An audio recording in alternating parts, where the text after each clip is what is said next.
Hey everyone, welcome to another episode of Heaven and Earth Podcast. It's your boy, Rene K. Blue. Hello, and I'm Yan.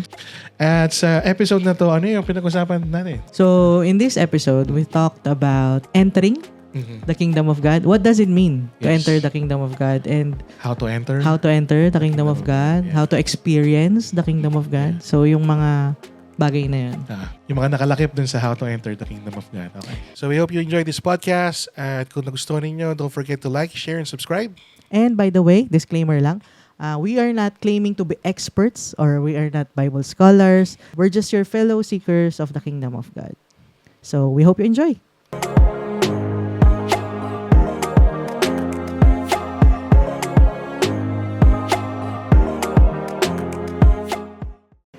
So ito naman, meron lang akong gustong clarify. Okay. Kasi may nakita ko dito na ang hirap ma-experience yung kingdom of God.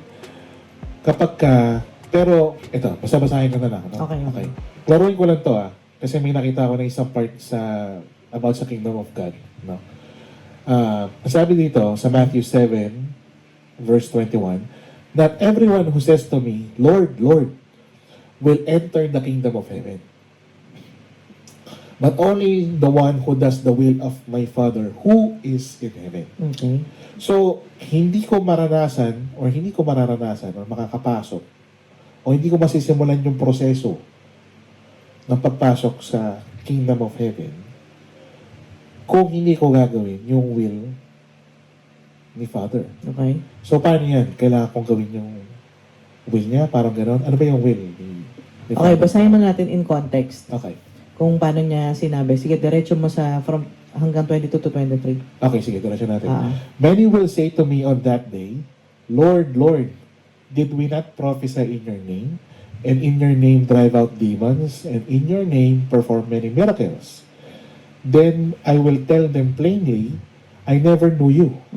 Away from me, you evildoers. Yun ang Okay. sabi ni Jesus. Oh, yun ang Yun sabi sagot. ni Jesus. Ah. Yes. So, eto kasi, parang in case may lumapit sa akin. Kaya nga sabi niya, hindi lahat na nagsasabi sa akin ng Lord, Lord, makakapunta sa kingdom of heaven. Yung mga gumagawa lang ng will ng Ama. Tapos sinundan niya. May madami na magsasabi sa akin na, Lord, Lord, di ba nag-prophesy kami sa pangalan mo? Di ba nagpalayas kami ng mga demonyo sa pangalan mo? At nag-perform kami ng maraming miracles sa pangalan mo? Diba? Pero sasabihin niya, I never knew you. Hindi ko kayo kilala. Hindi ko kayo kilala. Away from me, you evildoers. If we will just stop. Think about it. Rethink. Yung ginagawa ng mga tao noon, Old Testament people, prophecy, sobrang righteous ang mga prophet. Right? Pwede ka palayas ka ng demonyo, you're doing miracles, it's a big thing. Pag ginagawa mo yon, lalo na sa pangalan ng Panginoon. Diba? Yes. Kaya grabe yung reverence sa kanila, yung honor sa kanila. Parang ang taas ng tingin sa'yo kapag Exactly. Parang napakataas ng tingin sa'yo. At tingin sa'yo, super holy, super righteous. Ah. So, hindi ba yon will ng Ama? Yeah. Hindi ba will ng Ama na prophesy ka? Hindi ba will ng Ama? Kasi sabi niya, yung gumagawa lang ng will ng Father na nasa heaven, yung makakapasok. So, pwede nating isipin, hindi ba will ng Ama yung prophecy? Hindi ba will ng Ama yung pag-drive out ng demons? Yeah. Hindi ba will ng Ama yung mga miracles na yun? Diba? Pero sabi niya, hindi. Kasi, get away from me. Diba? I never Sabi knew. niya gano'n, I never knew you. So, sinabi ni Jesus, so we will think, ano talaga yung will ng Ama? Kung hindi itong prophecy, hindi itong driving out demons, at saka hindi itong miracles na to. Papunta tayo sa John chapter 6. Sinabi doon ni Jesus clearly, what is the will of the Father? John 6:38 to 40. For I have come down from heaven not to do my will, but to do the will of Him who sent me. Okay, so yung will ng God the Father. Yung gagawin niya lang. Sige, tuloy. And this is the will of Him who sent me. Right. Okay, ulitin natin. Verse 39. This is the will of Him who sent me. Go. That I shall lose none of all those He has given me, but raise them up at the last day. Okay, 40. For my Father's will is that everyone who looks to the Son and believes in Him shall have eternal life, and I will raise them up at the last day. So, the will of the Father is yung lahat ng titingin sa anak at naniniwala sa anak bibigyan niya ng eternal life, and bubuhayin niya sa huling araw. So, ang will ng Ama is i-save yung mga kumikilala kay Jesus at naniniwala kay Jesus. Sabi niya sa verse 39, ang will ng Ama ay walang mawala sa lahat ng binigay sa Kanya. Yeah. Sabi niya sa 37, akyat tayo. All those the Father gives me will come to me. So, galing sa Ama yung mga pumupunta kay Jesus. And whoever comes to me, I will never drive away. Wow, okay. Sabi niya, yung lumalapit sa akin, na galing sa Ama. Mm. Hindi ko, na galing sa Ama. Hindi ko i-drive away. Okay. Pero, balik tayo sa Matthew. Yun nga. Sabi dito, Mm. get away from me, evildoers. I never knew you. Point number 1, hindi galing sa Ama sila. Kasi, hindi naman i-drive away ni Jesus yung mga tao na sinend talaga sa kanya ng Father. Yeah. Second point, parang contradicting. Yes. Kasi lumapit sa kanya yung mga tao na yun eh. Sabi sa kanya, Lord, Lord. Naggumawa kami ng miracle, nag-prophecy kami, nagpalayas kami ng demonyo. Itong mga works na to, ginawa namin sa pangalan mo. Pero sabi ni Jesus, hindi ko kayo kilala. Evildoers kayo. Diba? What does it mean? Okay, parang nakikis ko na yung point. Sige, tuloy mo. It means na hindi talaga nila kinilala si Jesus. Hindi talaga sila naniwala kay Jesus. Hindi talaga nila sinik si Jesus. Alam natin na Jesus knows the heart of the people. Yung mga pupunta sa Kanya, kilala ni Jesus kung ano yung nasa puso. Hindi siya basta mag-turn away ng tao, lalo na kung lalapit sa Kanya. Meaning, ganun katindi na itong mga taon to, hindi talaga siya kinikilala at hindi siya talaga siya kinoconsider. Ang gusto lang nila maybe fame, glory. Kasi nga, prophecy. Glory yun. Miracle, works. Glory yun. Yes. Diba? Pagpapalayas ng demonyo, power yun. Oh, punta tayo sa Acts. Isa to sa mga dalawang examples, bigay natin, na nagpapakita na hindi lahat na nagsasabi ng kay Jesus, talagang kinikilala si Jesus. Okay, sige. Tingnan natin. Number 1, story ni Simon, the sorcerer. I think, chapter 8? Acts 8. Acts chapter 8. Si Simon Magus? Oo, Simon Magus. Simon Magus. Yung ano siya, sorcerer siya. 'Di ba? Nakita niya na basahin niyo na lang sa bahay chapter ano yun, verse ano yung simula. Acts 8 verse 9 hanggang 24. Ayan, mahaba kasi istorya ko na lang. So nakita nito ni Simon, etong si Peter at John, naglilay hands sila. Tapos lahat ng nililay hands nila nakaka-receive ng Holy Spirit. Yes, sabi. Tapos ang nangyari din doon, nagsasalita sila ng iba't ibang lengguwahe, ganyan. Ngayon, nung nakita ito ni Simon the sorcerer, lumapit siya kina Peter. Sabi niya ganyan, nag-offer siya ng pera, babayaran ko kayo, bigyan niyo din ako ng ganyang klaseng kapangyarihan. No? Na para yung ililay hands ko, sabi niya ganyan, maka-receive din ng Holy Spirit. Diba? Ano sabi sa kanya? Peter answered, "May your money perish with you, because you thought you could buy the gift of God with money. You have no part or share in this ministry, because your heart is not right before God." Alam nila na hindi talaga siya nag-seek kay Jesus. Kay Jesus. Kung bibigyan ko ng pangunawa ko tong pinasa natin, or itong story na to, kung mag-offer ka ng money para dyan sa power na marireceive mo, maaari, yun din yung aim mo. Ang ibig ko sabihin doon, kasi nag-offer ako ng money, o pagbabayad ako sa inyo ng 100 euro, bigyan nyo ako ng ano na yan. Kasi pag nagkaroon din ako maaari ng power na yun, madoble ko pa yung 100 euro. Magpapabayad ako kasi yun yung offer ko, bibilin ko, and normally kapag Bibili ka? Oo. Gusto mo nang i-profit, mag-profit doon. Or pag businessman ka, yun yung iniingin mo na ano, di ba? Yes. Mag-profit dun sa binili mo na yan. Yes. Kaya nga, sabi nila, Peter, hindi right yung heart mo.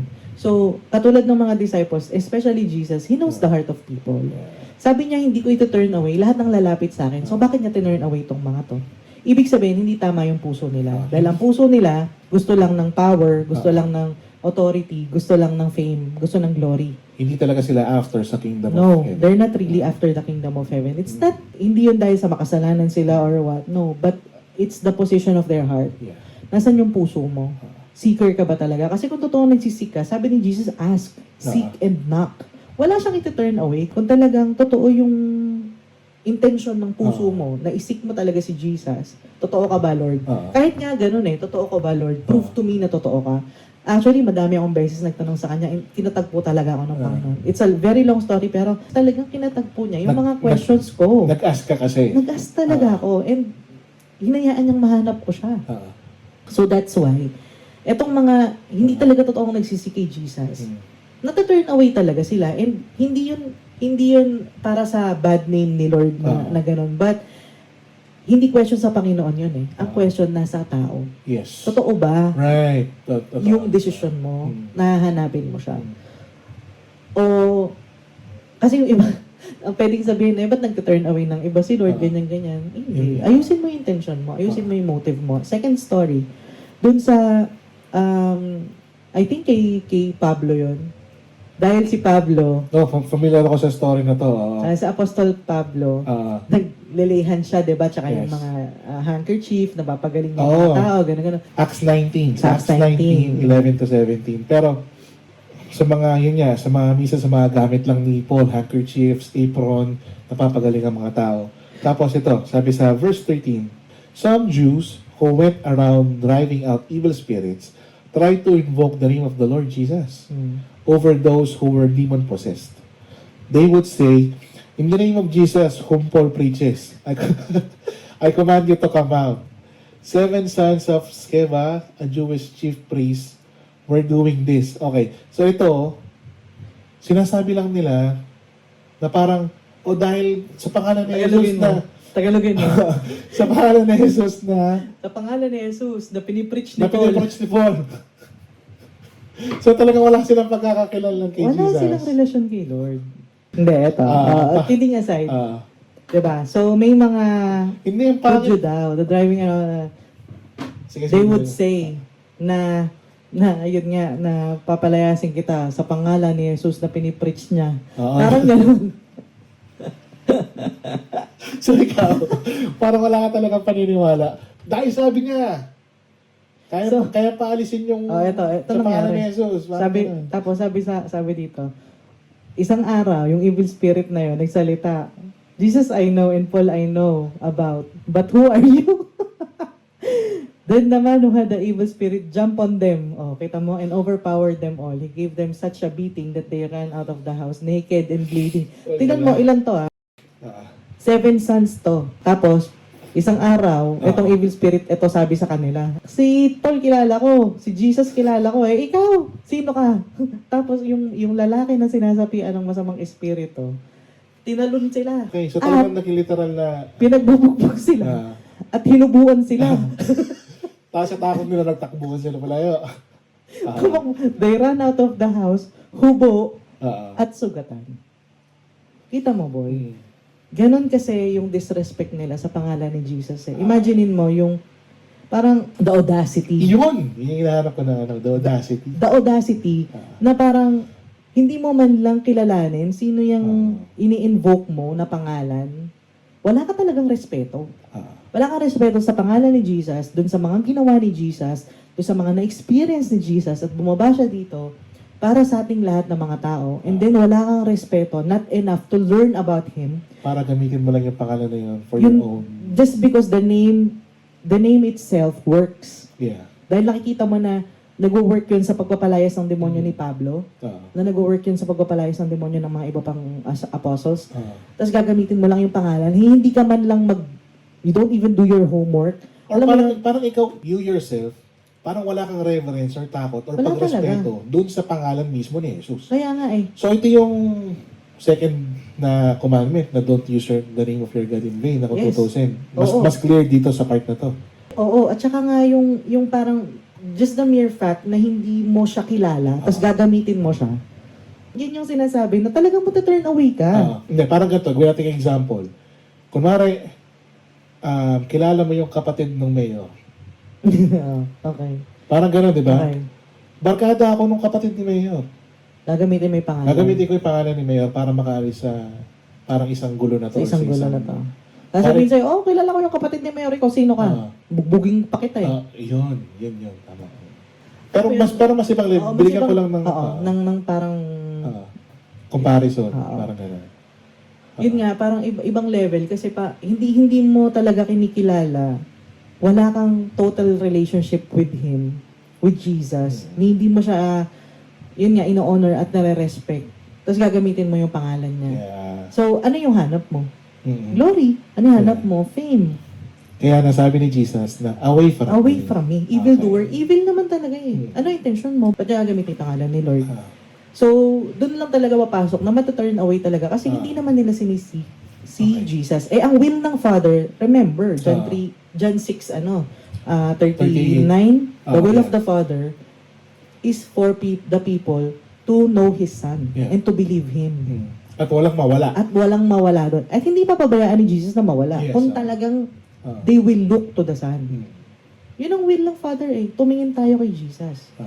Sinabi niya na, look to Him, Mm. believe Him, at magkakaroon tayo ng eternal life. Yes. At hindi niya tayo papakawalan. Mm. So, ang mga nata-turn away lang dun sa kingdom na yon na sinasabi ni Jesus, no? Kaya di makaka-enter talaga. Kasi nga, hindi talaga siya sinisik. So, nagkaroon ng isa pang angulo dyan. So, kaya sinasabi rin ni Jesus na repent, the kingdom of God is here or near. Mhm. Kayo na mga gumagawa ng ganyan, magpalit na rin kayo ng isip nyo. Yes, exactly. Gamitin niyo yung pangalan ko ng tama, Mhm. magbago kayo ng intensyon sa puso nyo, magpalit kayo ng mga inyong intensyon ng puso nyo na hindi sa ganyang pamamaraan kayo tamang magpagaling. Mhm. Binibigyan ko naman kayo ng authority and power with Yes. my name. Yes, binibigyan naman talaga ng authority. Oh, Gusto diba? niya naman eh. Sinesend niya pa nga. Kahit nga nung una, di ba? Kahit nung una. Na binigyan tayo ng authority to rule over, di ba? His Sa lahat creation. ng creation niya. So, meron tayong kakayanan magpagaling, tumulong, ganyan. Pero magkaroon tayo ng tamang puso. Tamang puso. Kaya parang nire-reintroduce niya nga yung kung paano maging tamang human. Kasi ang gusto nilang gawing intention mo is that kaya mo siya pagagalingin kasi may pagmamahal ka at May concern value. sa kanya. At binavalue mo siya. Binavalue mo siya. Hindi yung tipong parang, siya, pagagalingin kita, alisin ko yung bagay na yan sa'yo, i-relay-hands kita, magkaroon ka ng Holy Spirit, pero bayaran mo ko. O kaya purihin mo Or ko. purihin mo ko. So, yun yung gusto niyang i-turn around, basically. Okay. Diba? Noong una pa lang, sakit na ng tao yan eh, yung God Mhm. complex. Yeah. Diba? Yung, Mhm. yung God complex na parang ako gagawa ng lahat. Glory ko, akin, yeah. gano'n.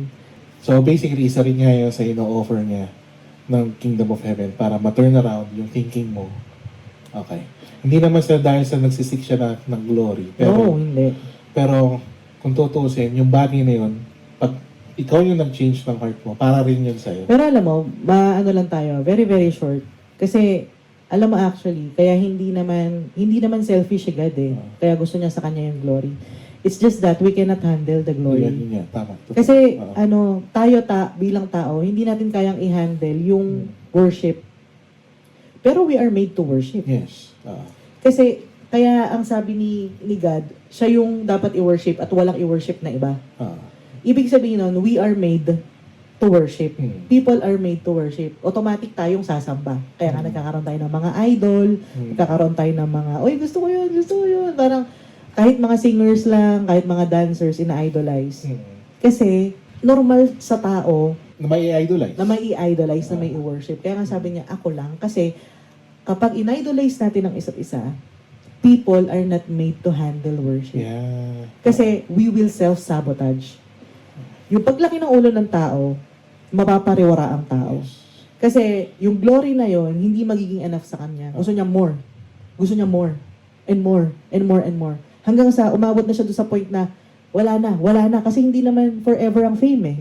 Siguro maximum, sabihin na natin 20 years. Pero na lang talaga sobrang galing mo. Umaabot ka ng 40 years, sobrang famous ka. Pero sobrang rare. Maximum usually 10 years. 'Di ba? Hanggang doon na lang. And after nun, saan ka dadalhin nung nung ego mo? Wala kang pupuntahan. Pabagsak ka. Self-sabotage. Magdodroga ka, madedepress ka, and everything. Yung pagbagsak mo na yon, Kasi hindi na same yung glory na binibigay sa'yo eh. hahanapin mo yon. Yung feeling yung high Yes. ng pagsamba ng tao sa'yo. Hahanapin mo yon. So, mapapahama ka. That's why God doesn't want us to worship each other. God wants us to worship Him alone. Okay. Kasi Walang- nga hindi natin kayang i-handle yung glory na yon. Okay. Walang state of heaven. Walang state of great happiness. Pansamantala yun. At Ah. yun yung pangligaw ni Satan. Kaya nga, in-offer ni Satan kay Jesus yung mundo nun, diba? Sabi niya, Kung tinempt siya.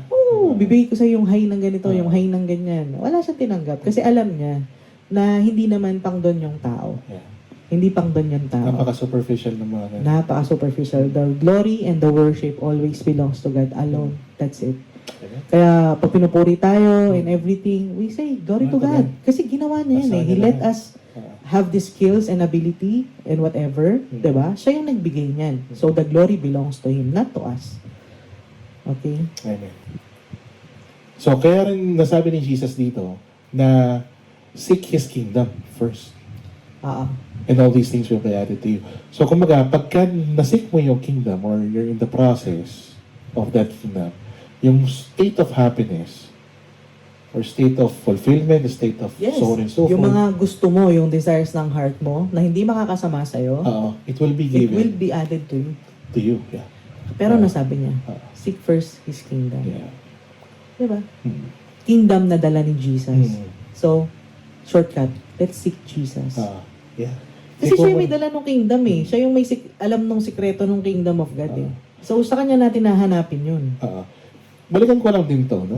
Kasi, may part ka na sabi na parang hindi will ni Father itong mga miracles or yung prophecy or yung pagpapalis ng ano. Pero ang sabi dito sa 38, John 6:38, "For I have come down from heaven not to do my will, but to do the will of Him who sent me." Siya rin nagpalayas ng demonyo, nagpagaling, nagprophesy, and so on and so forth. So, pwede ba natin sabihin na kalooban din ni God to, pero hindi ito yung main purpose lang Hindi talaga? yan yung main purpose niya. Yun ang gusto Kasi ko nga, na- ang talagang main purpose na sinasabi talaga dito is, yung will ng Ama is ang kilalanin natin si Jesus. Kasi kay At- Jesus, may kingdom of heaven and merong state of great happiness. Yes, at talagang gano'n naman yung gagawin niya sa atin. Why? Kasi kapag nandun tayo, under tayo ng sakit, under tayo ng demonyo, we're in Yes. darkness. Yes. Nasa Wala ka sa state of great of happiness. wala ka sa state ng great happiness. Happiness. Nasa state ka ng chaos, ng darkness, ng void. 'Di ba yung feeling mo wala ka, Wala ka depression, silbi. wala kang hope, nasa darkness. Hmm. Kaya nga gusto ni Jesus na isik siya dahil nasa kanya yung light. Wow. Yes. Kaya gusto niya isik siya. At Hindi- ini-invite niya tayo na isik Hindi siya. yung power, hindi yung fame, hindi Ah. yung whatever. Kasi iaayos niya tayo. Iaayos niya tayo eh. Idadali niya tayo dun sa heaven na yun. At pag nandun na tayo, we will help other people to lead people to Him. Yes. You know? To that Parang- same heaven. To that same heaven. Dalin kay Jesus yung mga tao dun sa light na yun. Yun ang will ng Father. Maliwanagan tayong lahat. At yun ang will the Father. Kasi kapag tumingin ka kay Jesus, May liwanag. at dadalhin ka nga niya to At sa heaven. dadalhin ka na niya yun. dun sa heaven na yun. At hindi ka mawawala dun. Kasi hindi niya hayaan na mawala ka dun. Yun. Hindi niya hayaan na mawala ka doon. Okay. So here's the last part. Sa Matthew 12, verse 34, ang sabi dito, when Jesus saw that he had answered wisely, he said to him, "You are not far from the kingdom of God."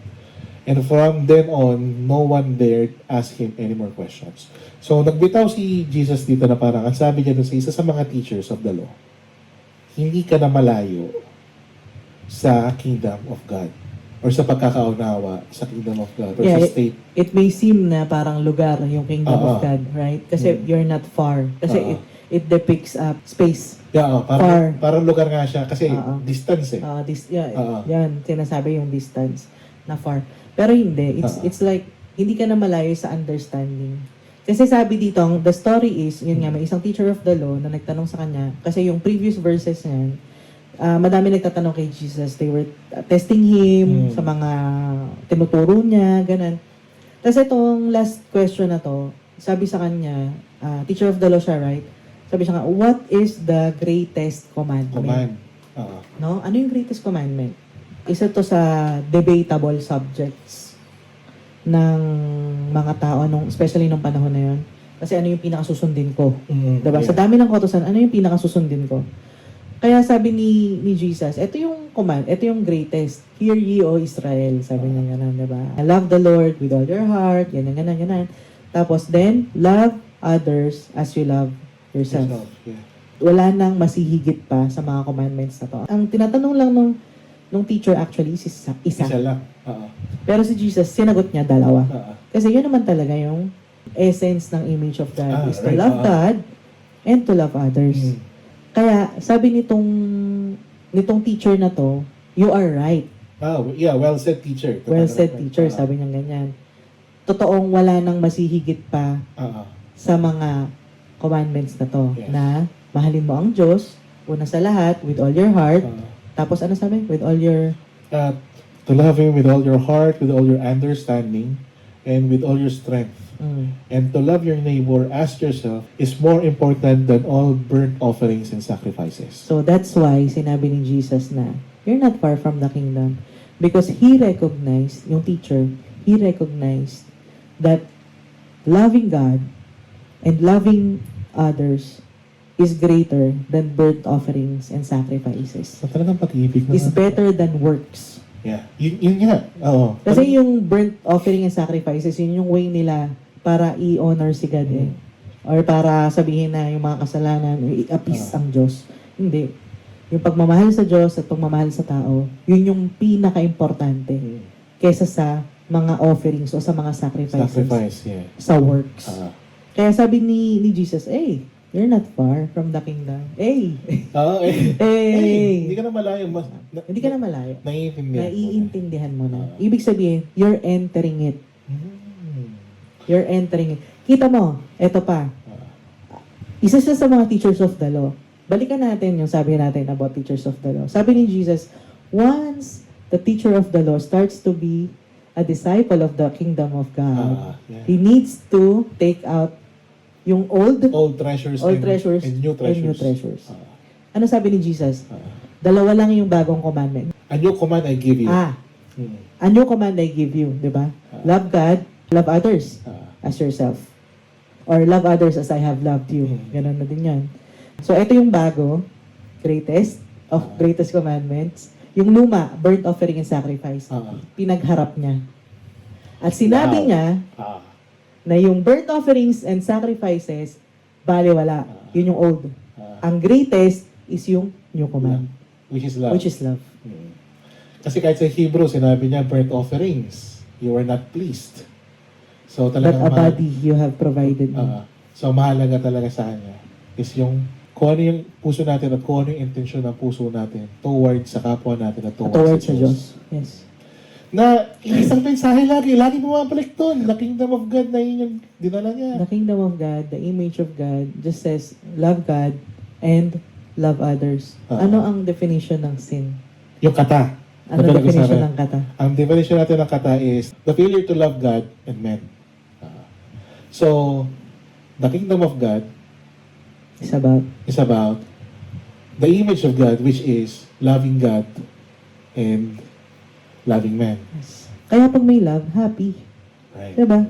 Kaya yung Nasa iba pag state of happiness nasa ka. state of happiness ka, nagre-release ng dopamine Ah. yung brain natin, na para tayo nasa cloud 9. Yeah. Di ba yung mga feeling ng in love? Yes, nasa state of security ka, secure ka. Di ba? Kilig na kilig ka. Parang, I'm in cloud 9. Don't burst my bubble. Ah. Ganyan.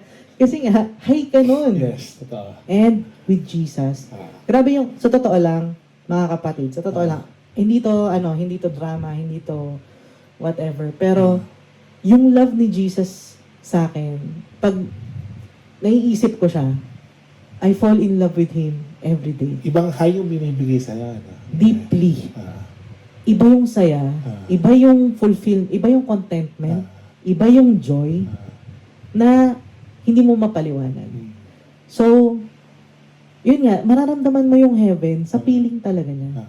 Sa feeling talaga niya. Dala niya yung kingdom. And when you're in there, wala kang ibang gustong gawin kundi iparana sa mga kapatid mo, pamilya mo, kaibigan mo, saan ka ba naroroon, yung presence niya na heaven. Kaya nga may kanta si Israel. Si Israel Newton. Your presence Your presence is is heaven to me. Wow, yes. That's why. Kaya niya naisimulat dyan, ano? Your presence is heaven to me. Wow. Okay.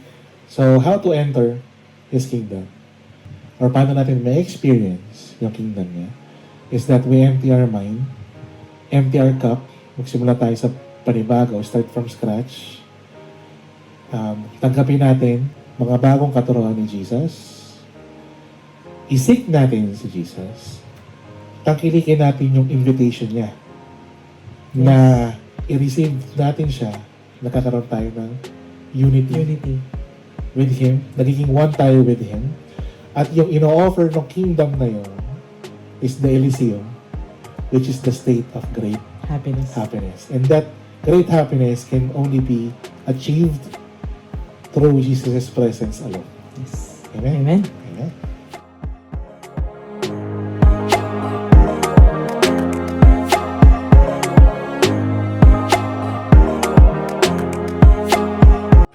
Thank you for joining us on another episode of Heaven and Earth podcast. We hope today's discussion has inspired and encouraged you to reflect on how God is unveiling His kingdom through His Son, Jesus. Through the teachings of Jesus, we are starting to learn what does the kingdom of God really means and how to experience it.